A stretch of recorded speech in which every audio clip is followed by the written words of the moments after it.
Travis Wingoodzel. This is a scripture study video of the Book of Mormon.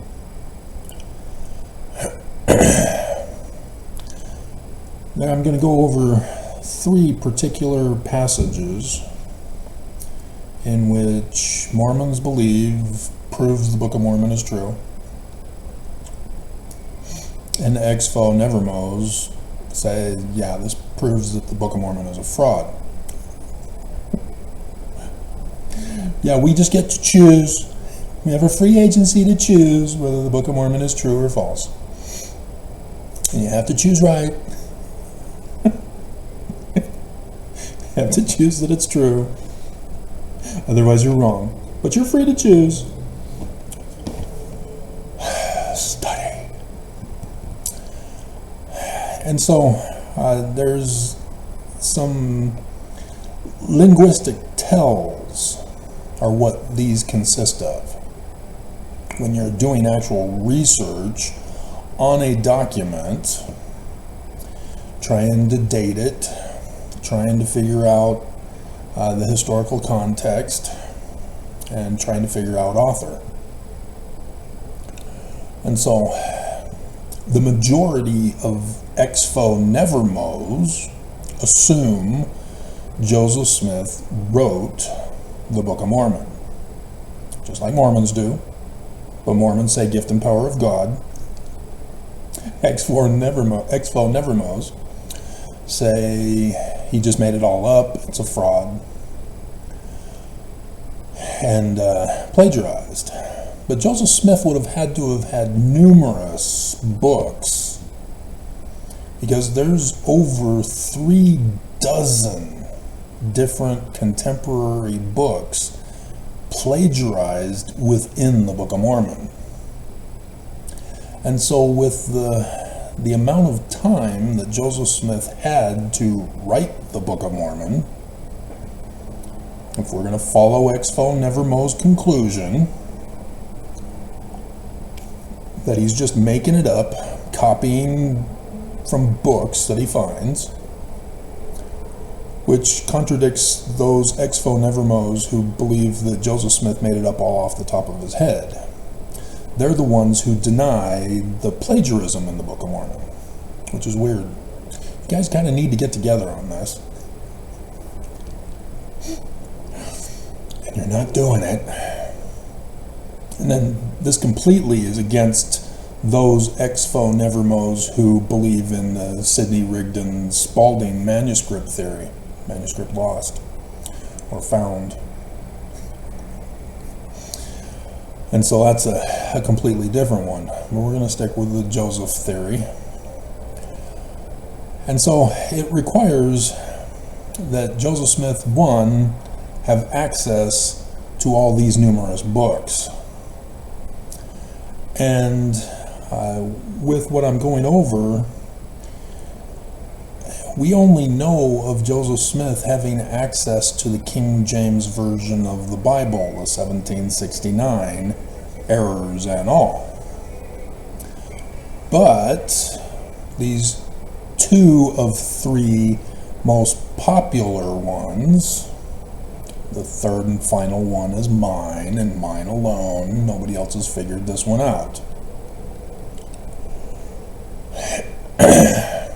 Come from 3 different plagiarized source books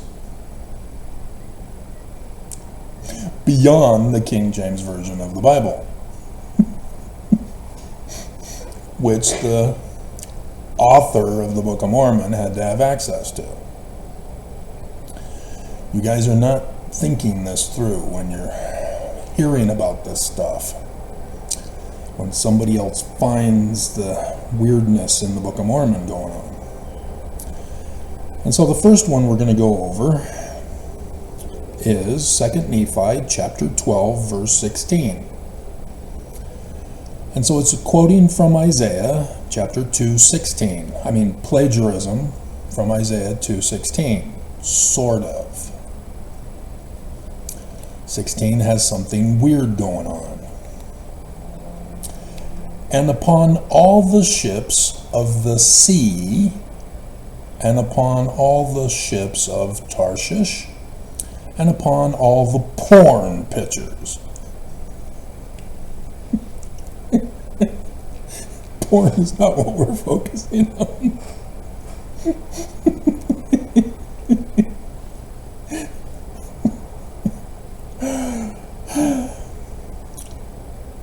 And so, those of you who know, and this is the popular one, and Mormons believe it proves the Book of Mormon is true. Exvo Nevermos go, yeah, this is a fake. This is a plagiarism from two different original language Bibles. The Septuagint, which is the Greek translation of the whole, what we call Old Testament, which was created around 400 CE. It did not originate in a complete book form prior to. The Dead Sea Scrolls have Greek documents in them, and they are considered part of what's compiled in the Septuagint, but they are not a complete book. They are separate scrolls for each of the different books. This is what you need to understand. The Bible was not compiled together until after the creation of Christianity. So there's a reason why many of the Jewish documents were not included in what we have as the Bible, or the Septuagint, or even the Pentateuch, which is the Samaritan version of only the 5 books which are considered to be the books of Moses. Even though Genesis isn't really the book of Moses, it's the book of Joseph. Just some things to catch up on and pay attention to when people make claims. You don't want to rush to judgment. And then also,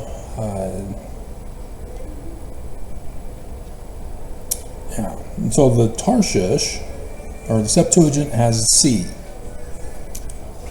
Some construction outside my window. That's where C comes from. All the ships of the sea, that comes from the Septuagint. See, the King James Version of the Bible only has the ships of Tarshish and all the porn.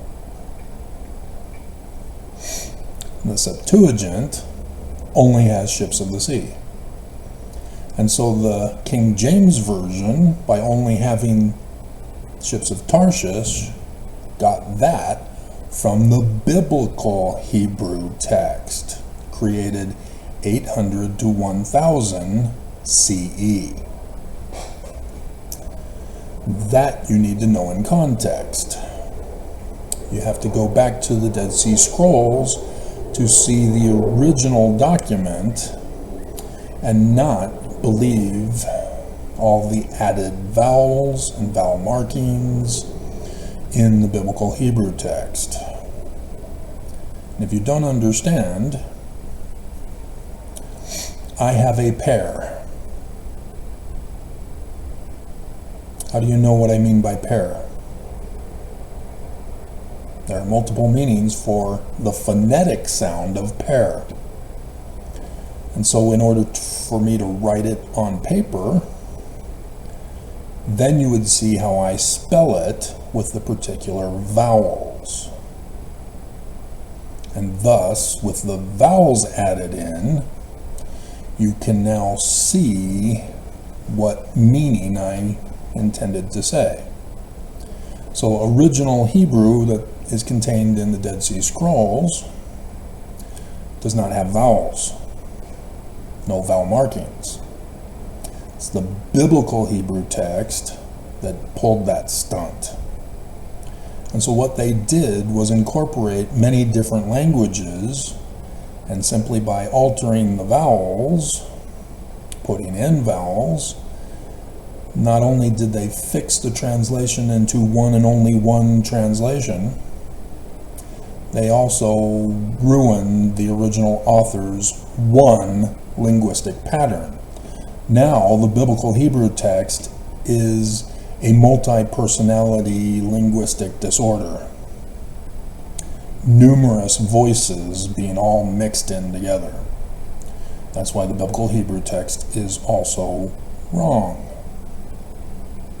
Which then goes, oh wow, because it's very similar to the Septuagint and the Latin Vulgate. There are some differences. And so yes, now you have a can of worms, a Pandora's box that just got opened up. We're not going to get into that. Book of Mormon is what we're focusing on. But these are things you need to be aware of when you're doing your research on scriptural documents in the Book of Mormon. If you're going to figure out what's going on in the Book of Mormon, if you're going to study it. Okay, so this contains the Septuagint and the biblical Hebrew, which the King James Version only had ships of Tarshish from the biblical Hebrew. Okay? This is number one. And so Joseph Smith does not record obtaining a biblical Hebrew text until 1835. However, this is what's in the King James Version. But he didn't get the Septuagint either until 1835. So something else is going on here. And if you're going to claim that Joseph did this, you're claiming that Joseph had a Septuagint to know that ships of the sea needed to be written in. If you're going to claim Joseph Smith is the author. But Joseph Smith does not obtain a Septuagint until 1835. So who wrote the Book of Mormon? Or is Joseph inspired? See, now you're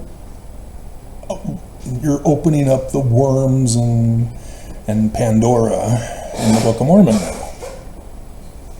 The authors purposely intended this. I already know the conclusion. We're about to get to it with number 3.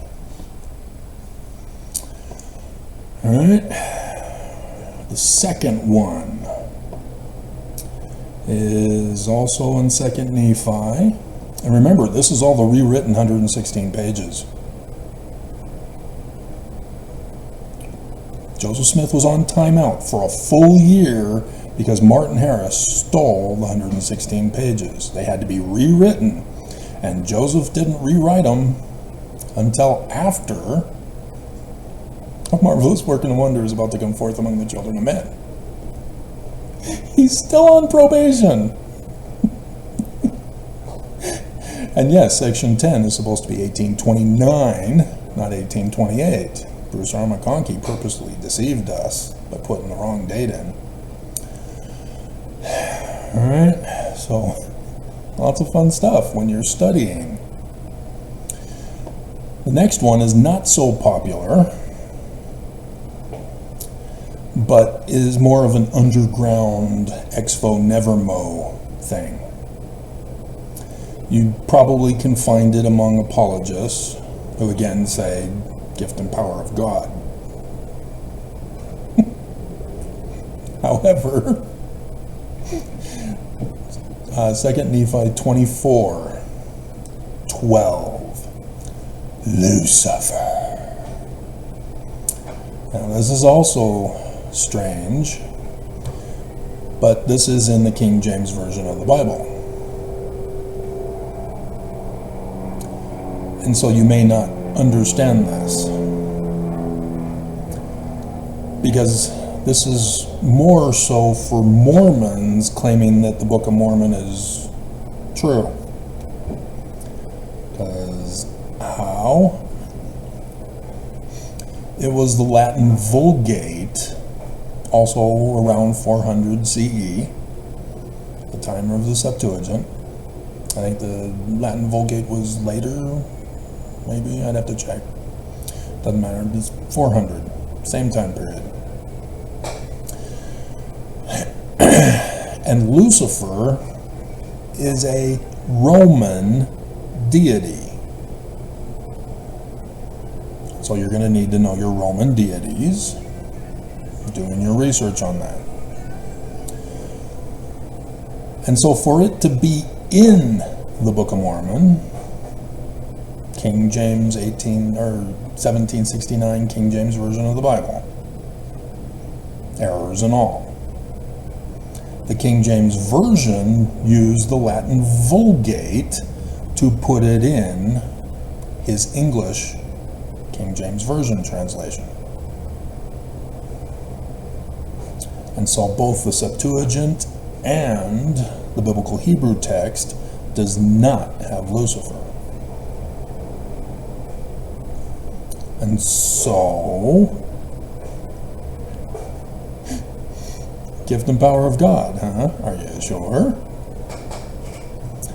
See, this is more of a conundrum than Expo Nevermos in the underground realize. They usually complain that Mormons call Lucifer the brother of Jesus, and that's the name of him, and all that stuff. No, yeah. It's in the King James Version, so Christians believe it too. Alright, so the next one, however,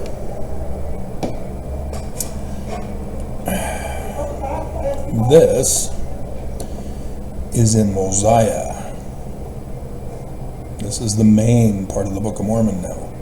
This is not the rewritten 116 pages. And this is mine. It's my exclusive. And it's about Abinadi.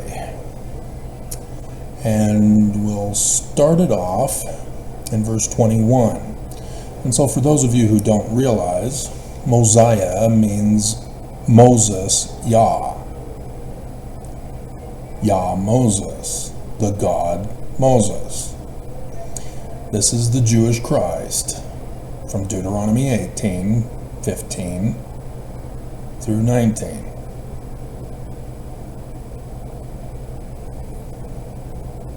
Okay? This isn't Jesus, Jewish. Book of Mormon. It's the learning of the Jews, not the learning of the Christians. Okay? This is where Mormons go wrong. This is where Expo Nevermos go wrong. You're believing the church with the claim of Christians. Christians say you're not Christians like our Christianity, and therefore you're not real Christians. And Mormons go, yes, we are.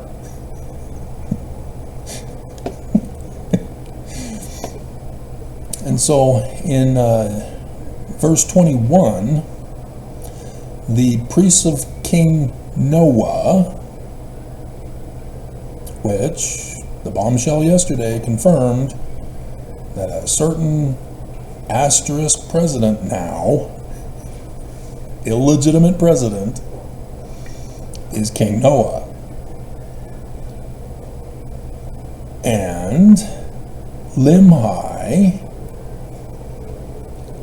is supposed to be the current king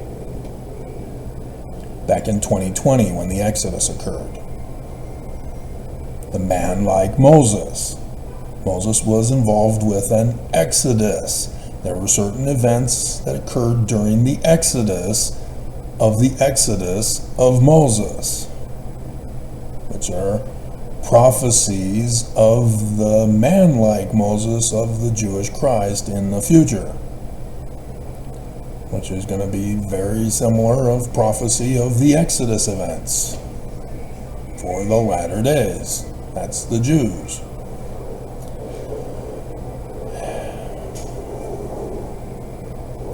And so, yes, the destruction by the Lamanites, causing a different king to take the throne, All of this was supposed to happen during the Exodus year in the latter days, and they failed. And so he's quoting from Isaiah 52:7. They're interrogating Abinadi, who has been crucified and locked in prison as the Asterisk president.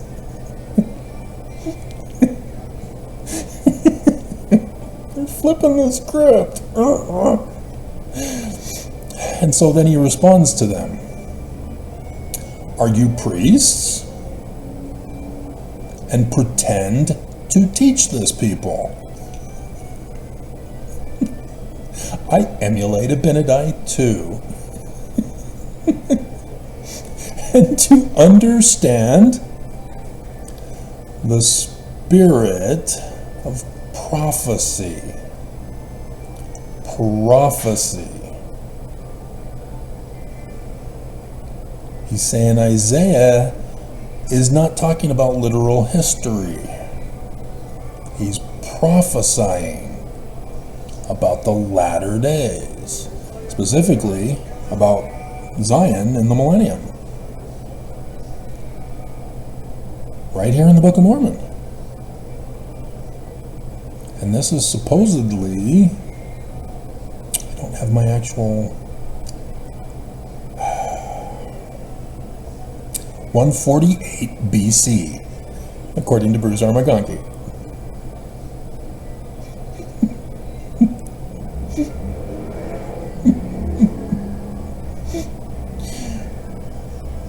And so it's not about the coming of Jesus, but the Jewish Christ in the latter days, right before the millennium. And he's saying, you're claiming to be priests, you're pretending to teach the people, and you don't understand the spirit of prophecy? And you're asking me, who you believe is a false prophet, to tell you what it means? Yep, I emulate Abinadi. And so, yeah, he insults them. You're perverting the ways of the Lord. You're not teaching. You're not leading by example. You're stupid for not knowing what this means. You claim you're teaching the law of Moses. Deuteronomy 18:15 through 19. The law.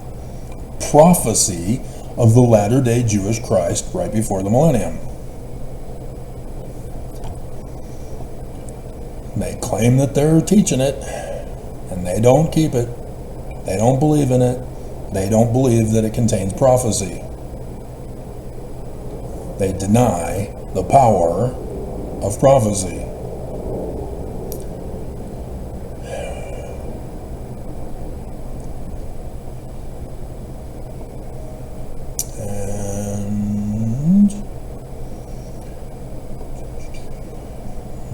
Talks about Moses and Sinai and Egypt with the Exodus.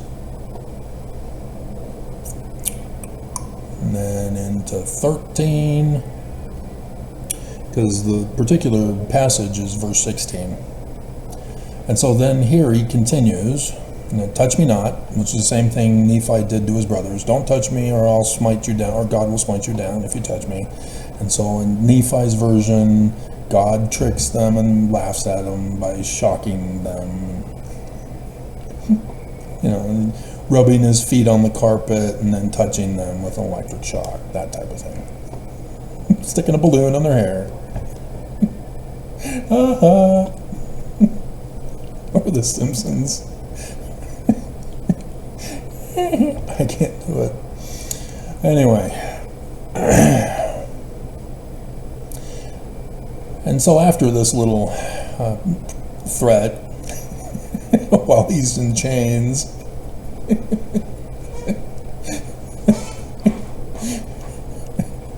that the people of King Noah does not lay their hands on him, and then they're saying he's the man like Moses.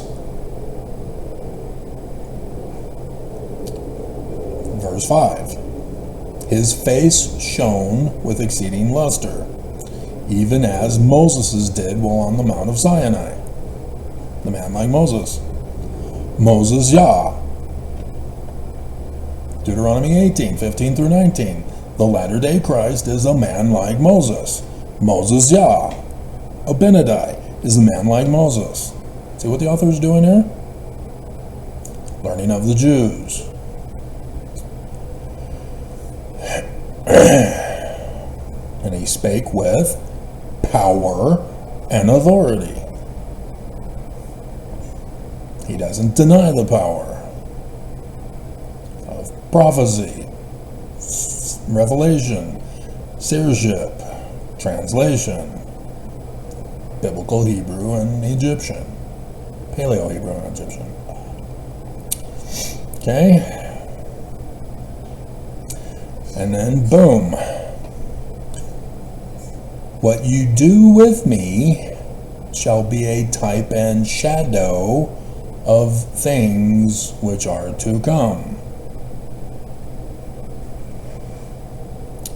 Burned with faggots. The sticks that burnt on the end. My white supremacist bullies in seminary thought that was funny. Because back in the 80s was the big homophobia in the 80s.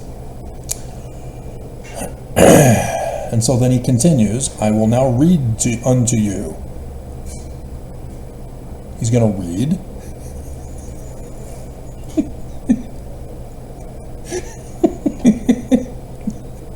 He's locked up in chains in a dungeon. He's not given scriptures.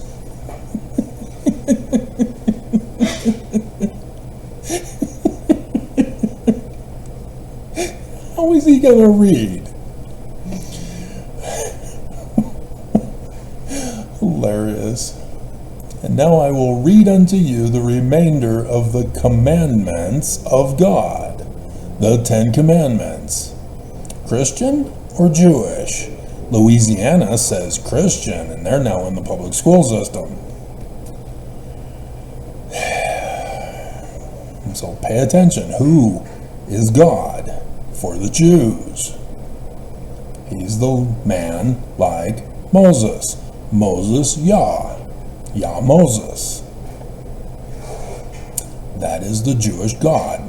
God and Christ similar. For I perceive that they are not written in your hearts. Ooh, he's doing some Jewish Torah symbolism, types and shadows that are talked about in the law. But you'd have to study those to catch that. Which are in the earth beneath, and which are in the waters under the earth. And so he continues on, thou shalt not bow to Jesus. He is not the Jewish Christ. For I, the Lord thy God, am a jealous God, visiting the iniquities of the fathers upon the children of the third and fourth generations that hate me, and showing mercy unto them that love me and keep my commandments. Thou shalt not take the name of the Lord thy God in vain. What is the name of God? It's not God, that's a title. It's not Christ, that's a title. Lord, that's one of the names, but is it the name? Isaiah, Lucifer, Emmanuel.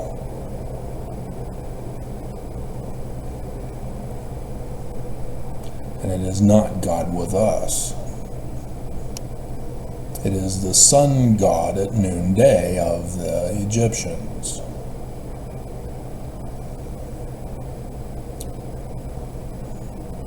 The Most High sun god at noonday.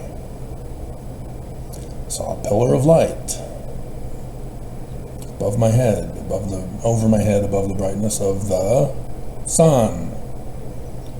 There appeared a light in my room that increased gradually until the sun above noonday, whatever. I don't quote. I associate it.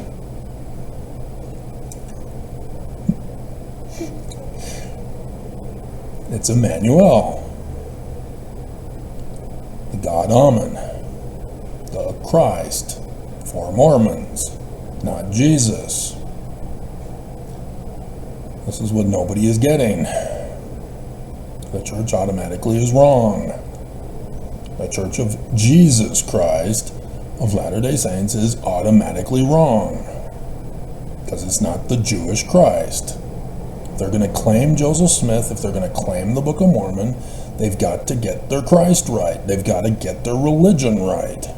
They don't. They purposely lie. They maliciously lie. 16. Remember the Sabbath day to keep it holy.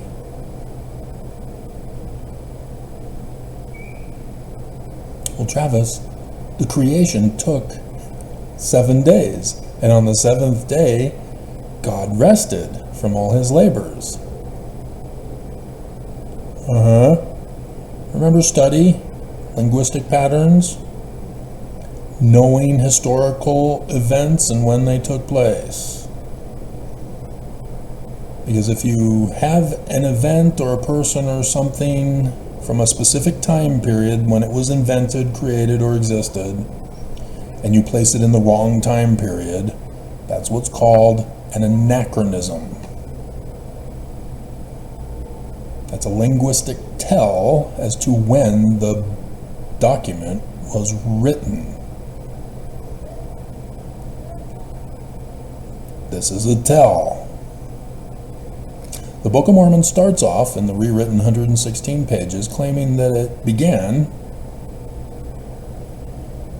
right there in the first year that King Zedekiah took over as the king of Babylon, or king of Jerusalem, the Babylonian king, like the brother or son or something like that.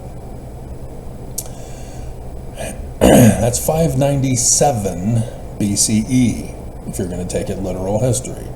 This literal context occurred. This literal event occurred 597 BCE. Book of Mormon is claiming to start that first year. 597 BCE. Bruce R. McConkie says no, 600. The reason why is to have the birth of Jesus in 1 CE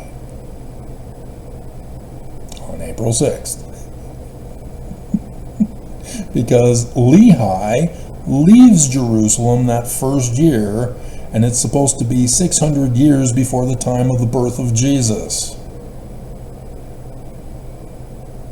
If you're going to claim that the Book of Mormon starts and thus Lehi leaves in 597, it's 4 CE.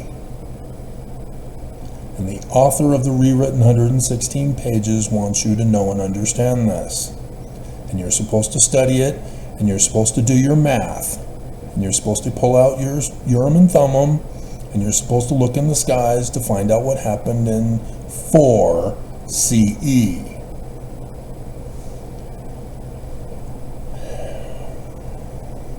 Or do you deny prophecy and revelation? And so the Babylonians were the ones who invented the 7th day in a calendar week. The Babylonians were afraid of the number 7. And so, by royal decree, the 7th day of the week was considered a day of rest from labor. Because they were afraid that anybody who works on that day is going to be injured or dead or some bad luck will happen. So don't work. Don't do it. God will smite you down. Literally, they were very superstitious idolaters in Babylon. They created the Sabbath day. And so the Jews of Lehi with Nephi did not have a Sabbath day. They didn't practice the Sabbath day. That's a Babylonian thing. Babylon didn't conquer until 597 BCE, the year Lehi leaves, if you're gonna call it literal.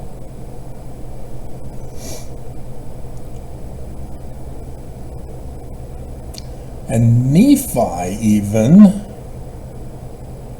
was born that first year in 597, if you're going to call it literal.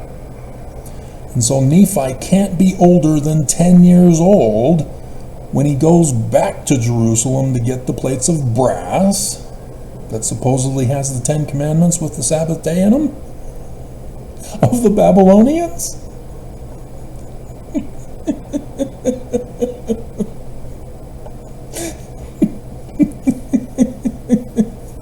Which is where Abinadi is getting it from. If this is literal and true, gift and power of God.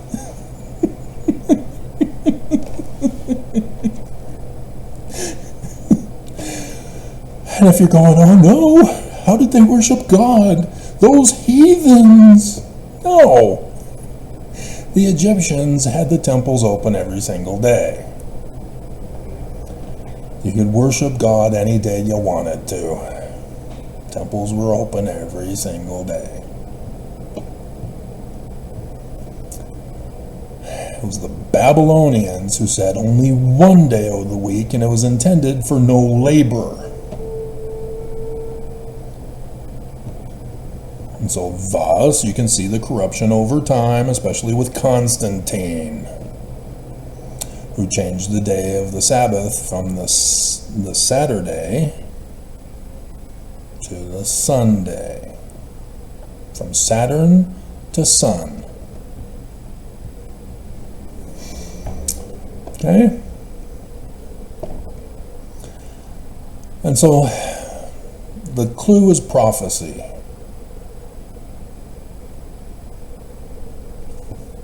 When the Book of Mormon says, learning of the Jews, thus written in prophecy and revelation,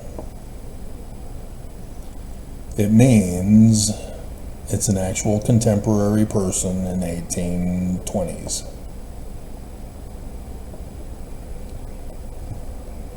It is not ancient historical characters.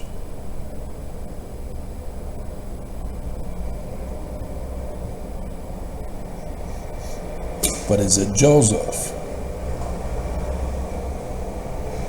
No. Because for Joseph Smith to get all this information can't be the gift and power of God, because it's not literal history. And so the Expo Nevermos are more correct, but it's not Joseph. Can't be. It requires him to make something up that coincidentally matches with all the 36 plus plagiarized documents. It requires a knowledge that Babylon created the Sabbath day. It requires a knowledge of the Septuagint, Latin Vulgate, the Biblical Hebrew text.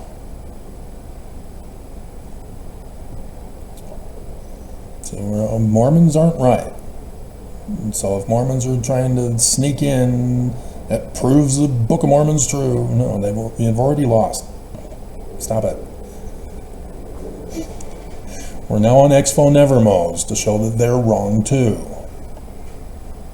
It's not Joseph. And so Sidney Rigdon, he had a library. He collected books. He used those books to write his sermons because the accident he had when he was younger caused brain damage. He was unable to write his own sermons, and so he had to plagiarize to give his sermons. And he had a congregation. It was a Baptist Campbellite breakoff with some of his own personal changes, which you can read in the Book of Mormon.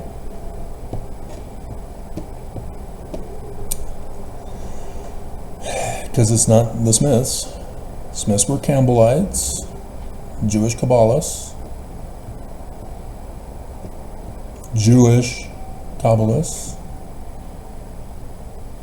I don't care about phonetics.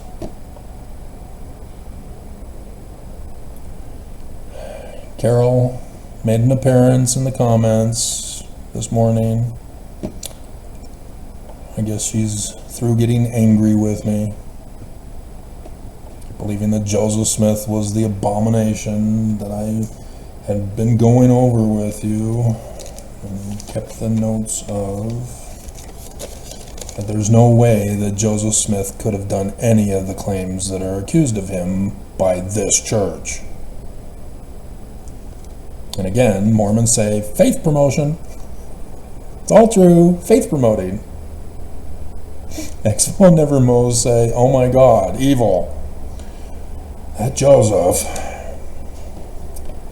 he didn't study.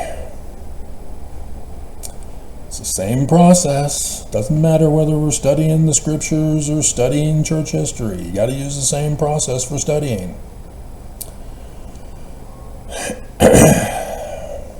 But she was trying to correct me on the pronunciation of Bahrain.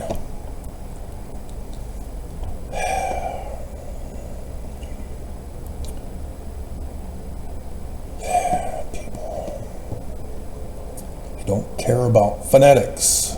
Phonetics is a de-evolution of the language. The original languages were pictographic ideograms, visionary languages. You've got to see the definition. There is no one-word definition of the ancient words. You've got to see the meaning. Visionary. So, yeah, to have one word for a translation with one meaning because of the vowels, that is a massive corruption of the language.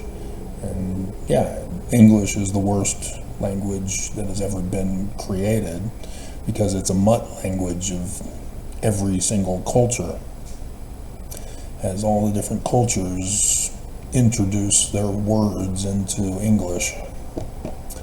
And so there are numerous different rules to follow depending on which foreign language word you use.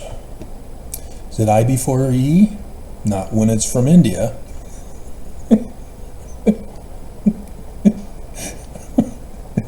And so on. Every rule changes. It's stupid.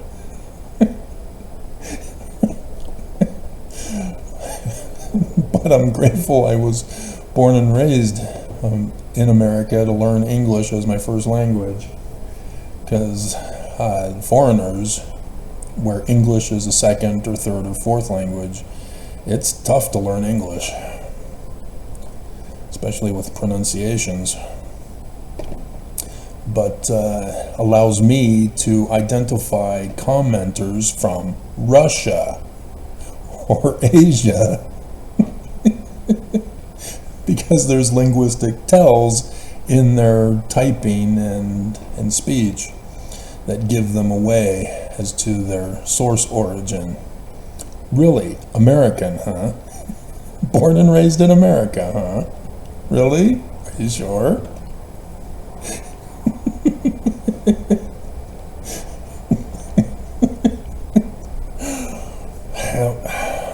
The good old days in 2017, exposing the Russians, pretending to be Mormon English.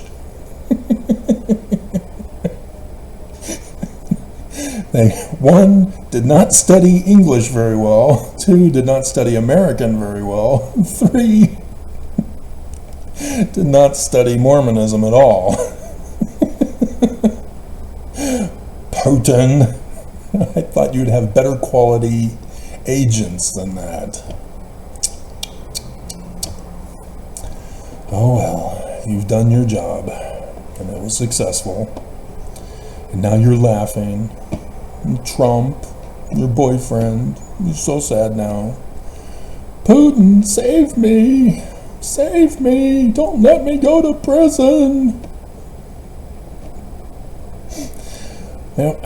And so again, we see after this that he's talking about salvation coming by the law. It's not about the law. The law is the type and shadow prophecy of the future when salvation comes. Salvation is Shua. Thus Yahshua, Jesus. Salvation of Yah, Shua Yah, Isaiah. So thus Isaiah and salvation is used in the context of Moses, Yah. Okay? Lots of fun studying the scriptures when you actually study the scriptures and not pray to get a feeling.